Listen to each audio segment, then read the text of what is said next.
Hello everyone, देखो एक साथ दो चीज़ें समझाऊंगा। एक तो जो आपको सबटाइटल में दिख रही हैं कॉन्वर्सेशन, उससे हम समझेंगे। उसी के साथ साथ हर सबटाइटल के बाद, हर एक पिक्चर के बाद मैं आपको एक नई चीज़ और पढ़ाऊंगा, नई चीज़ और सिखाऊंगा। तो आपको पूरा ध्यान से देखना है और जो भी नया स्ट्रक्चर मैं आप लोगों को बताऊंगा, पढ़ाऊंगा, उस स्ट्रक्चर की आपको प्रैक्टिस करनी है।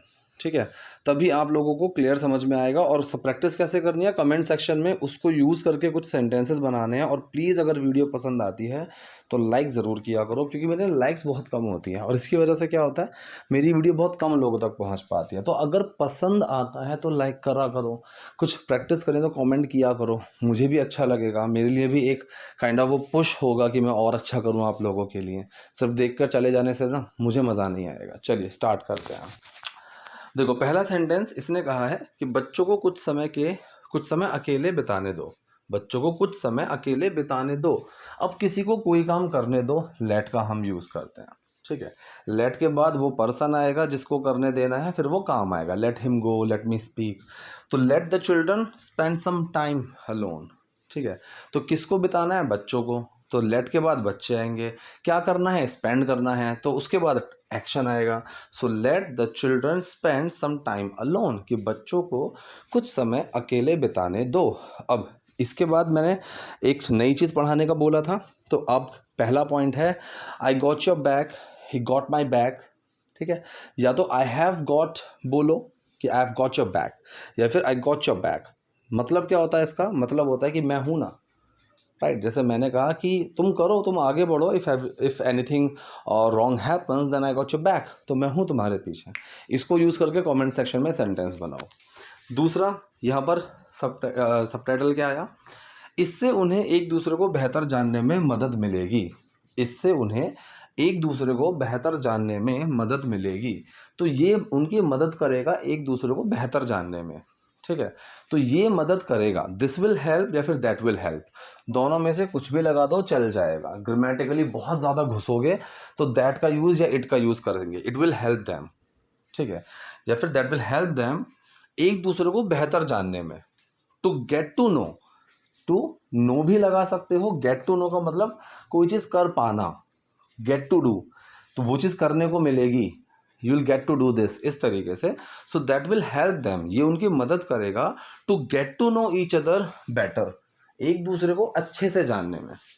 राइट, सो सेंटेंस क्या बना, that will help them to get to know each other better, इससे उन्हें एक दूसरे को जानने में बहुत मदद मिलेगी, बेहतर रहेगा। सेकंड पॉइंट जो मुझे पढ़ाना था वो है एक वोकेबलरी पार्ट। दिस इज तो वर्ड है हमारा tenacious. Tenacious, TENACIOUS। Tenacious person का मतलब होता है कोई ऐसा इंसान जो हार ना माने।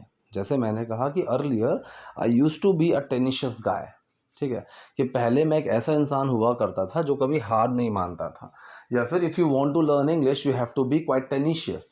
अगर आपको इंग्लिश सीखनी है तो आपको थोड़ा सा टेनिशियस होना पड़ेगा। ऐसे ही वोकेबलरी पार्ट को ऐसे, सिर्फ ऐसे ही नहीं सीख सकते हो आप कि मैंने बताया आपने सुना और आप सीख गए। या तो कमेंट सेक्शन में सेंटेंसेस बनाते रहो, प्रैक्टिस करते रहो। हम अपनी क्लास में बार बार स्क्रिप्ट्स लेकर आते हैं, सेंटेंसेस लेकर आते हैं, फॉर्मेशंस लेकर आते हैं, ताकि बच्चों की प्रैक्टिस होती रहे, लगातार वो प्रैक्टिस करते रहें। यही चीज़ मैं सबको बोलता हूँ, यही चीज़ आप लोगों को करनी पड़ेगी। तो अगर आप लोगों को वो एनवायरनमेंट नहीं मिल रहा है जहाँ पर आप इन वर्ड्स को यूज़ करना प्रेफर करोगे, तो आपको वो एनवायरनमेंट क्रिएट करना पड़ेगा। And that can only be done मेरे हिसाब से तो with the help of scripts. ठीक है, तो स्क्रिप्ट में कॉन्वर्सेशन रहती है, तो it's quite easy for them to use these words. ठीक है, तो वही चीज़ हम अपनी क्लास में करते हैं। ऊपर नंबर दिया हुआ है, अगर कोई भी क्वेरी लेनी है तो उस पर व्हाट्सएप पर मैसेज कर सकते हो। ठीक है, यहाँ पर सेंटेंस बोला, ठीक है सुनो, हिचकिचाओ मत, मुझसे जो भी पूछना है पूछो। ठीक है, ओके, हिचकिचाओ मत, सॉरी सुनो, लिसन, हिचकिचाओ मत, सो डोंट हेजिटेट। जब हम इम्पेरेटिव बोलते हैं ना कि सुनो, वहाँ पर लिसन के साथ टू नहीं आता, बाकी हर जगह आपको लिसन के साथ टू लगाना है। तो यहाँ पर इसने एक इम्पेरेटिव बोला है कि सुनो, ओके लिसन, हिचकिचाओ मत, डोंट हेजिटेट, मुझसे जो भी पूछना है पूछो, ask me everything you want. ठीक है, sorry, ask me anything you want. ठीक, तो जो भी तुम्हें पूछना है, whatever you want to ask, you may ask, ऐसा भी बोल सकते हो, या फिर आस्क मी, पूछो, एनीथिंग यू वांट, जो भी तुम चाहो। राइट, चलिए पॉइंट नंबर 3, एक वर्ड होता है रिडंडेंट। क्या है? Redundant, REDUNDANT, redundant. So what is the meaning of redundant? इसका मतलब होता है बेकार, जैसे अब्सर्ड होता है, ठीक है, फालतू, फालतू की चीज़ है। जैसे मैंने कहा कि वो हमेशा फालतू के कामों में लगा रहता है, he is always busy with some redundant task, ठीक है, तो इसका मतलब होता है फालतू की। चलिए, इसने बोला कि खुद को रोको मत, ठीक है, तुम्हें जो पूछना है पूछो, खुद को रोको मत। तो यहाँ पर इसने क्या कहा कि don't hold back. Hold back का मतलब होता है रोकना, ठीक है, कि जो मन में है मैं बोल नहीं रहा हूँ, I am trying to hold myself back, कि मैं खुद को रोकने की कोशिश कर रहा हूँ, राइट। और खुद को संभालना क्या होता है? पुल, पुल योर सेल्फ टुगेदर, बहुत कॉमन एक आप इसको एक फ्रेजल वर्ब में ले सकते हो कि pull yourself together, I was trying to pull myself together, I pulled myself together. इसका मतलब होता है खुद को संभालना।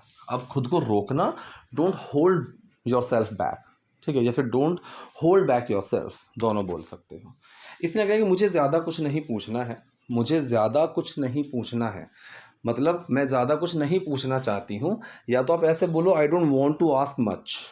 इसने बोला I don't have much to ask, मतलब मेरे पास ज़्यादा कुछ नहीं है पूछने के लिए। पोजेशन वाले जो सेंटेंस होते हैं जिसमें हम हैव लगाते हैं, बहुत सारे बच्चे इसमें गलती करते हैं, बहुत। उनको ये लगता है कि ये जो है सेंटेंस, ये हैव और हैज़ यहाँ पर हेल्पिंग वर्ब होते हैं, विच इज़ नॉट ट्रू। ऐसा नहीं होता है, यहाँ पर हैज़ हैव हेल्पिंग वर्ब नहीं होते हैं। हैज़ हैव एक्शन की तरह काम करते हैं यहाँ पर, एक्शन की तरह। मतलब जैसे मैंने कहा कि मेरे पास एक गाड़ी है, तो सेंटेंस बनता है I do have a car. ये जो डू है ये हैव के अंदर छुपा, राइट। और जब डू हैव के अंदर छुपा तो डू के छुपने पर कोई चेंज नहीं आता, तो वो बना आई हैव अ कार। तो सब्जेक्ट आया आई, हेल्पिंग वर्ब आया डू, एक्शन आया हैव। यहाँ एक्शन हैव होता है। अगर मैं यही चीज़ सिंगुलर के लिए बोलूँ कि उसके पास एक गाड़ी है, तो कैसे बोलते हैं? He does have a car. Does भी तो छुपेगा ना एक्शन में, तो डज जब छुपा हैव के अंदर तो वो बन जाता है हैज़। और जब आप इसी सेंटेंस का नेगेटिव बनाओगे कि उसके पास गाड़ी नहीं है, तो फिर क्या होगा? ही डज नॉट। अब डज बाहर निकल गया, वो जो हैज़ लिखा हुआ था वो वापस से हैव बन जाएगा। So he does not have a car, ठीक है, उसके पास गाड़ी नहीं है। इस तरह से सेंटेंस बनता है। तो इसने कहा कि मेरे पास पूछने के लिए कुछ नहीं है, I don't have much to ask, या फिर मैं ज़्यादा कुछ नहीं पूछना है, I don't want to ask much. बस एक सवाल है, except maybe one thing. अब इसने यहाँ पर थोड़ी बातें अलग अलग है। एक्सपेक्ट के अलावा मे बी वन थिंग, शायद एक चीज़ के अलावा। अगर इसको प्रॉपर हिंदी में ट्रांसलेट करोगे तो इसका सेंस ये निकलेगा, शायद एक चीज़ के अलावा। अच्छा, आपको स्ट्रक्चर तो बताना भूल ही गया, एक नया वोकेबलरी पार्ट। तो अब अगला है हमारा एक छोटा सा phrase, take the plunge. Take the plunge, इसका मतलब होता है रिस्क लेना, किसी चीज़ पर जोखिम उठाना।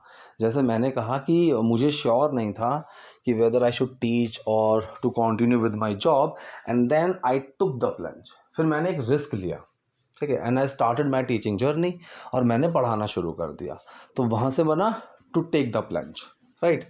अब यहाँ पर इसने कहा कि बस एक सवाल है, expect may be one thing, मैं शादी के बाद अपनी नौकरी नहीं छोड़ना नहीं चाहूँगी। मैं शादी के बाद अपनी नौकरी छोड़ना नहीं चाहूँगी। सो मैं नहीं चाहूँगी कोई काम करना, I will not want to, right. मैं नहीं चाहता, आई डोंट वॉन्ट टू, तो डोंट आ गया। इसने फ्यूचर की बात करी है, मैं ये काम नहीं करना चाहूँगी, so I will not want to quit my job after marriage. Future indefinite sentence है, सब्जेक्ट हेल्पिंग वर्ब एक्शन आया, सब्जेक्ट आया सब्जेक्ट हेल्पिंग वर्ब नॉट और एक्शन आया, सब्जेक्ट है आई, हेल्पिंग वर्ब है विल, साथ में है नॉट, एक्शन आया want to quit. So I will not want to quit my job after marriage, और विल और नॉट को मर्ज करके वोंट बना दिया, आई won't want to quit my job after marriage, ठीक है। मेरा खुद का एक करियर है। अब इस पर बताने से पहले नई चीज़ फिर से पढ़ते हैं। एक और नई चीज़ है, ईजियर सेड दैट डन, ठीक है, ईजियर सेड दैन डन। इसका मतलब क्या होता है? जैसे हम कहते हैं ना कि भाई कहना आसान है सॉरी, कि कहना आसान है करना मुश्किल है, राइट। जैसे कोई आपको ज्ञान दे रहा हो तब आप इस चीज़ को बोल सकते हो। या फिर जैसे मैंने कहा कि I want to work out every day, मैं हर दिन एक्सरसाइज करना चाहता हूँ, but it's easier said than done when I am swamped with my work. लेकिन जब मैं अपने काम में बिजी होता हूँ ना, तो कहना आसान है करना मुश्किल है, it's easier said than done. चलिए, इसने कहा है कि मेरा खुद का एक करियर है, I have a career of mine, of mind, so I have a career. अब ये जो हैव लगा हुआ है दिमाग में, ये नहीं आना चाहिए कि ये हेल्पिंग वर्ब है, ये एक्शन है। हेल्पिंग वर्ब तो डू है जो इस हैव के अंदर छुपी हुई है। इसका नेगेटिव बनाओगे कि मेरा करियर नहीं है, तो बनेगा आई डोंट हैव अ करियर। ठीक है, एक मिनट। हाँ जी। और मैं स्वतंत्र रहना चाहती हूँ, मतलब मैं इंडिपेंडेंट रहना चाहती हूँ। And I want to remain, I want to stay, I want to live, कुछ भी लगा दो। रिमेन का सेंस आता है कि मैं पहले भी थी और अभी मैं इसी कंडीशन में रहना चाहती हूँ, तो वहाँ पर हम रिमेन को स्पेसिफिकली यूज़ कर लेते हैं। तो इसने कहा है कि और मैं स्वतंत्र रहना चाहती हूँ, and I want to remain independent, I want to stay, I want to live, I want to remain, कुछ भी यूज़ कर लो। तो इसने कहा है कि I want to remain independent. ठीक है, प्रेजेंट इंडेफिनिट सेंटेंस है, कोई दिक्कत नहीं है। मुझे तुम्हारे काम करने से कोई दिक्कत नहीं। चलो पहले एक और स्ट्रक्चर पार्ट सीखते हैं। Next, mind my French. Mind my French, इसको कैसे यूज़ करना है? इसको हमें ऐसे यूज़ करना है कि देखो मेरी बात का बुरा मत मानना, ठीक है? या फिर अगर बात करते करते मुंह से कुछ निकल गया, या फिर मान लो जैसे कई बार होता है कि बात करते करते मुंह से गाली निकल जाती है, तो बोलते हैं अरे यार सॉरी, इसको इसी को बोलते हैं mind my French.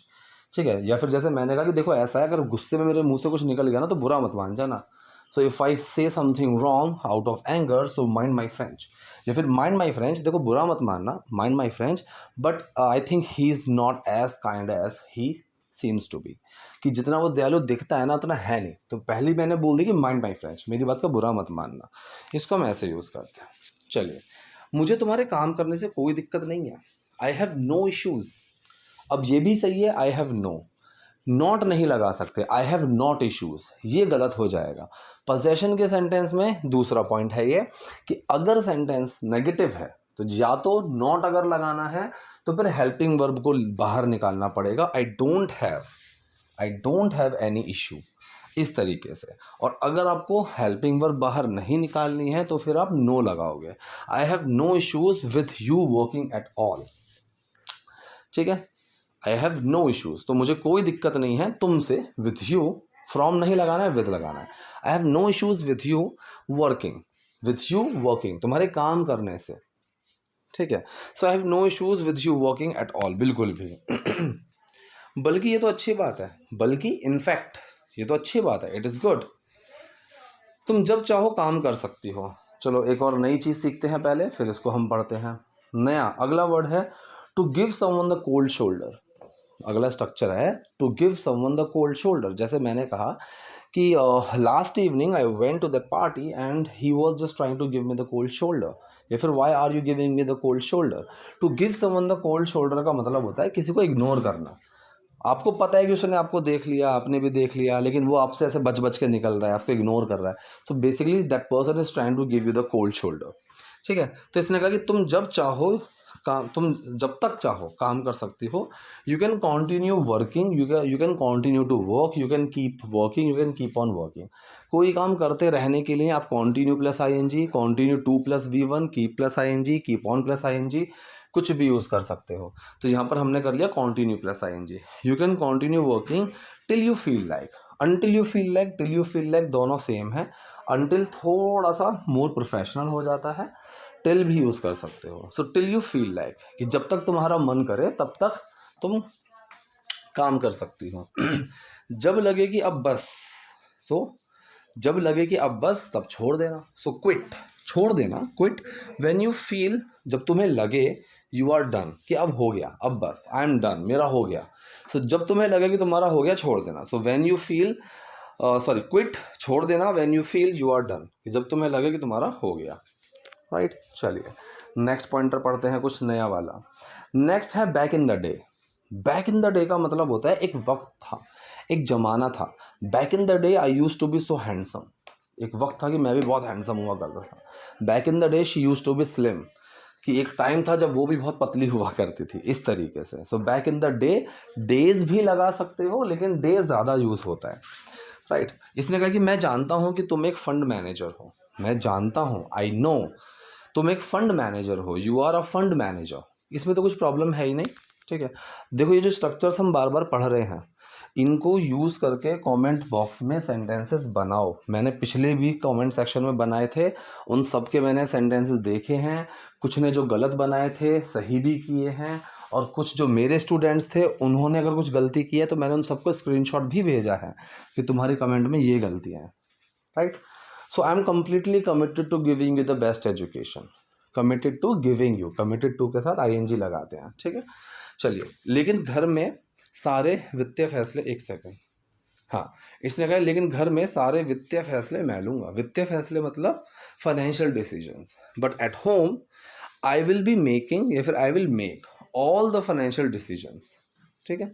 So I will make all the financial decisions, या फिर I will be making all the financial decisions at home, right.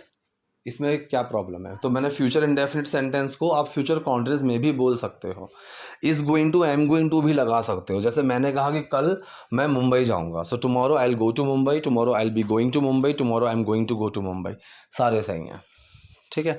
और इसको प्रेजेंट कॉन्टिन्यूस में भी बोल देते हैं बहुत सारे लोग, तो कि tomorrow I am going to Mumbai, ऐसे।